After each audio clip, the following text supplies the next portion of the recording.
All right, let's jump right in. We're going to talk about a major figure in the Reformation, Martin Bucer, a man whose whole idea about politics was shaped by, well, a surprising silence about heaven.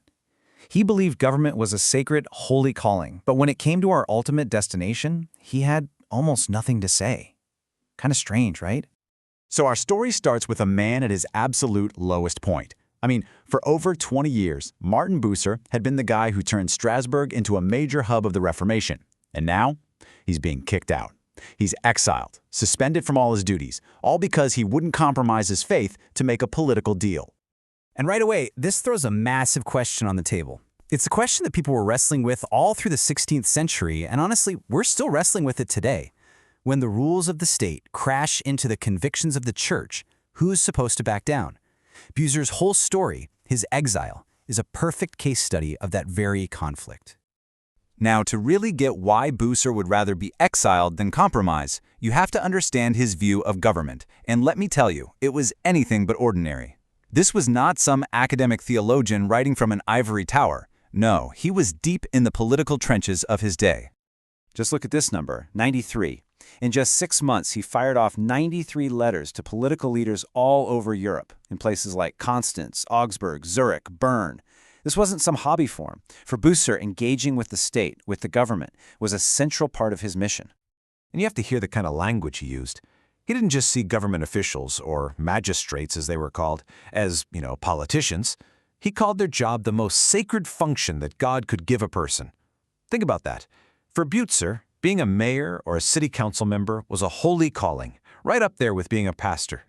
In Bucer's perfect world, the state wasn't some neutral, secular thing.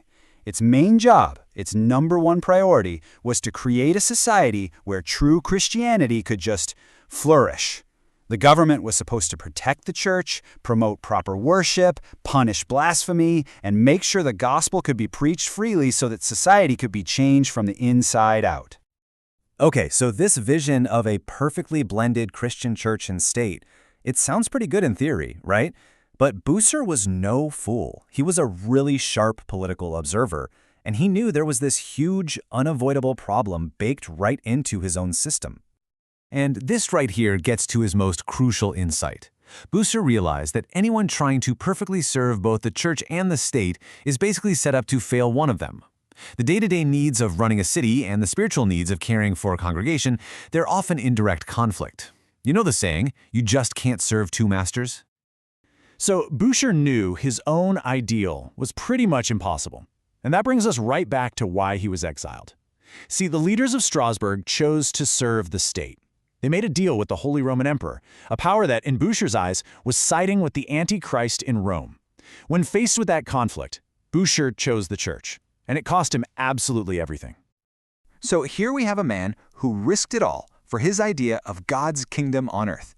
You would think he'd have written volumes and volumes about God's eternal kingdom in heaven, wouldn't you? Well, get ready for a pretty big surprise.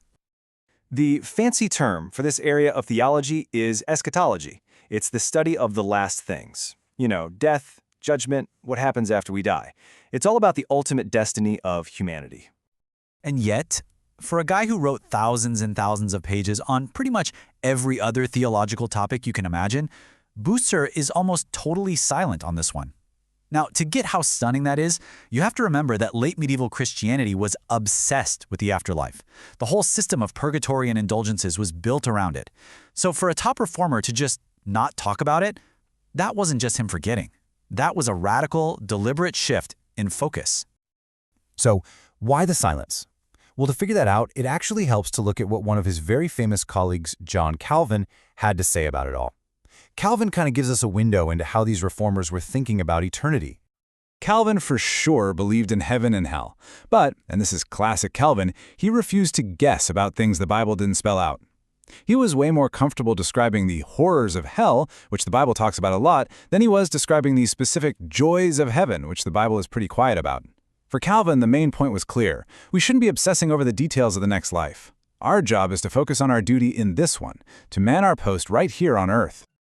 And that brings us to the final, crucial piece of this puzzle. This is where we connect Bucer's intense political work with his deep theological silence.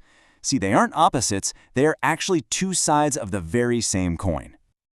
Here's the key takeaway.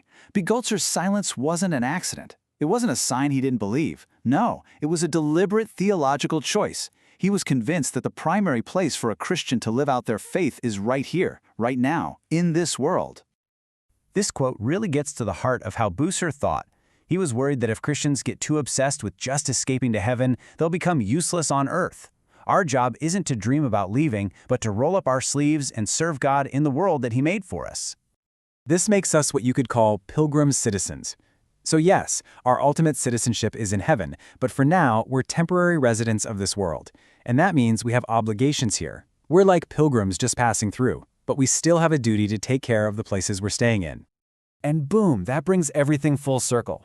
This is why the state was so incredibly important to Bucer.